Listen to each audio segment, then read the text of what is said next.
sa punto na kung paano natin may babad ang ating internet connection. Tuturo ko na po sa inyo. Dito ako sa Nandito tayo sa ating modem. may malakas Meron po ko dito. Check that. Ito yung pangalawang SIM card. Ito yung ating pangsusuntok dun sa mismong reset button. Hindi sa mabas.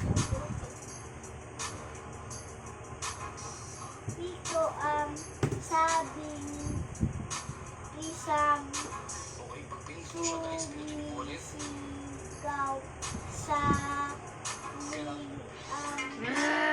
Disturbo talaga to ang ads na to eh. sa handa ni Ano kasi guys, wala yung internet namin, bayad naman na eh. Kailangan guys, dapat pang yung phone, tapos yung dapat yung wifi niya guys. Ayan guys, nakita nyo. Ayan, bibitawan nyo guys. Lalo ang Na-refresh na po yun or na-reset na po.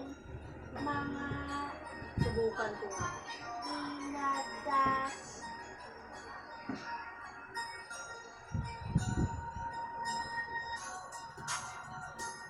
Tatlong error na guys, di matino yung internet namin, kaka-irita. Medyo matagal lang po talaga siya guys. ang Isasabi ko sa inyo guys na medyo matagal lang siya, mag-aantay lang po kayo. mga Pero na-reset na po yan. Ayan guys, ayan, nakaloading na po siya.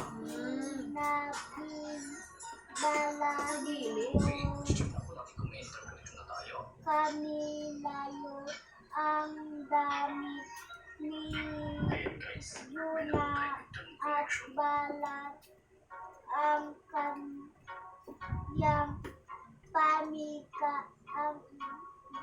Okay, papakita ko po sa inyo na may interconnection na po tayo. kanyang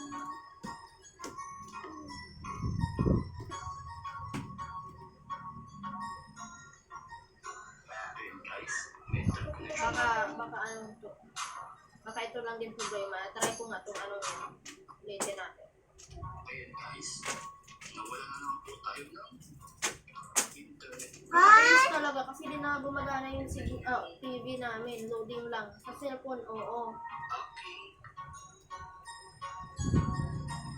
wala kapin kuna papel pina papel kuna papel ayan guys, yung aking content of part.